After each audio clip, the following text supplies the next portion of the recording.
militares. Y posterior a eso, algo todavía más atípico, que fue el proceso de desmalvinización, ¿no? En el cual los militares se encargaron justamente de suprimir esta parte oscura de nuestra historia y dejar todo en el olvido, en el recuerdo. O sea que durante muchísimos meses no se habló de la guerra, ¿no? Dejó de ser un tema de agenda, cuando realmente no había manera de ocultar lo que había sido la derrota de nuestro ejército. Bueno, justamente decidieron comenzar ese proceso para que la gente se olvidara. Quiero decirle que nosotros viajábamos a transmitir el fútbol, que a nosotros en ATC nos hicieron una reprimenda, una arenga, un consejo acerca de que no teníamos, éramos todos periodistas deportivos, no teníamos que hablar del tema. Creo que un capitán Castro nos reunió ahí cerca del programa de 60 minutos, del tipo de Galtieri, era una cosa así, porque la verdad es que también manejaban todos los medios.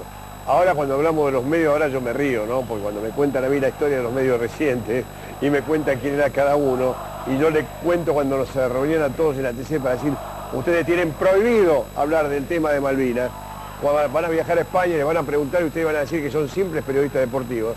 Lo primero que hicimos cuando llegamos al aeropuerto de Madrid era hablar del tema de Malvinas, porque los periodistas venían a preguntarnos como amigos y le contamos. Sí recuerdo haber visto por la televisión española el día que las fuerzas nuestras se tuvieron que rendir.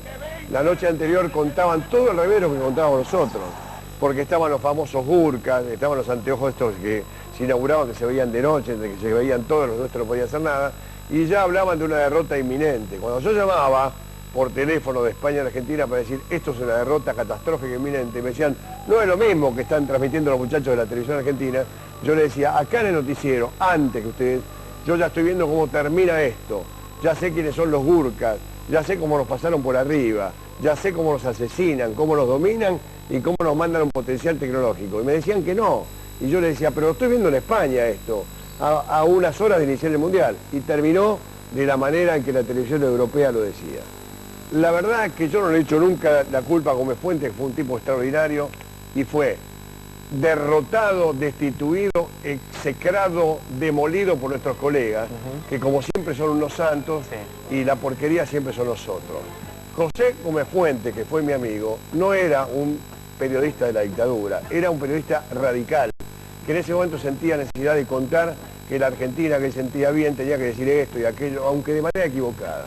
Obviamente que nuestro nido de víboras, que es nuestro periodismo argentino, muy mostrado en este momento, muy desarrollado, en este momento, antes era más o menos lo mismo, pero había una diferencia entre los buenos y los malos. Los malos eran los que se equivocaban a favor de tomar partido por la nación y la vida argentina.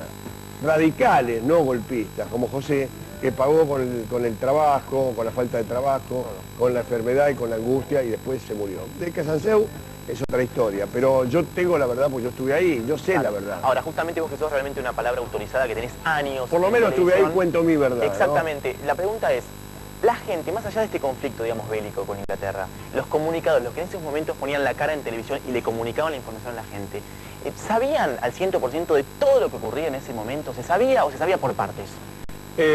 Los periodistas deportivos no sabíamos nada. Éramos una manga de burros a los que le contaban una parte de la verdad. Los periodistas deportivos en general no sabíamos nada. Ahora algunos que digan yo sabía, bueno, está bien. Otros siempre aparecen después con el diario los genios que digan yo sabía, yo lo comenté, yo lo dije. Ya sabemos cómo es la historia argentina. Mucho de lo que ahí se decía era por obligación. No te olvides que estábamos en una dictadura donde el general Camps, el carnicero de la provincia de Buenos Aires, el asesino de tanta gente, se paseaba por los pasillos de ATC en el programa de 60 minutos y le contaba a los periodistas cómo armar lo que después tenía que decir algunos. Ahora, yo reconozco y sé cómo juega el miedo, el temor y el terror a criminales y asesinos, golpistas, criminales, asesinos y nazis, para saber cómo funciona la cabeza de un periodista que tiene que contar lo que le dicen en ese momento. No le atribuyo ni culpa, jamás lo haría a ninguno de los muchachos, por ahí pasaron muchachos de primera línea. Yo les quiero recordar que en el programa de 60 minutos hubo gente absolutamente democrática, estaba el camezón Fernando Bravo. ¿Quién suponía que Fernando Bravo iba a estar al frente de un noticiero de la dictadura? Nadie. Pero sin embargo, cuando vos te dan una rutina y un libreto, hay que contar lo que se dice. Claro, muchas veces... Gómez Fuentes era por ahí un poco más independiente, porque él creía, porque él recibía información. Quizá habrá sido su error. Estaba Lucho Avilés en 60 minutos. Estaba Silvia Fernández Barrio en 60 minutos. Había gente de muy buena fe en un país dominado por criminales nazis y asesinos. Y por el miedo. Cuando estoy diciendo eso, estoy diciendo que por consiguiente eso era muy difícil. Yo te diría que el periodismo casi no existía. Estos criminales y nazis habían prohibido a Gardel. En algún momento de mi paso por Radio El Mundo, descubrimos con Macaya Márquez una nota en Radio El Mundo que decía: acá está prohibido Gardel con las guitarras porque las canciones son subversivas. Escribían eso, que vos hoy te querés morir. Acá está prohibido hablar mal de Menotti. ¿Dónde está Carolei?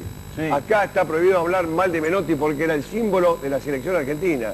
Te estoy diciendo que esto no es una película ni un supuesto. Esto era una orden que se pegaba con papeles en los pasillos. Bueno, ¿cómo nosotros no vamos a tolerar el miedo de aquellos muchachos que comunicaban? Les va a sonar ridículo al que es joven, ¿no? Pero hoy te hablaba de un personaje al que le rayaron el disco con un clavo y le prohibieron cantar Samba de mi Esperanza.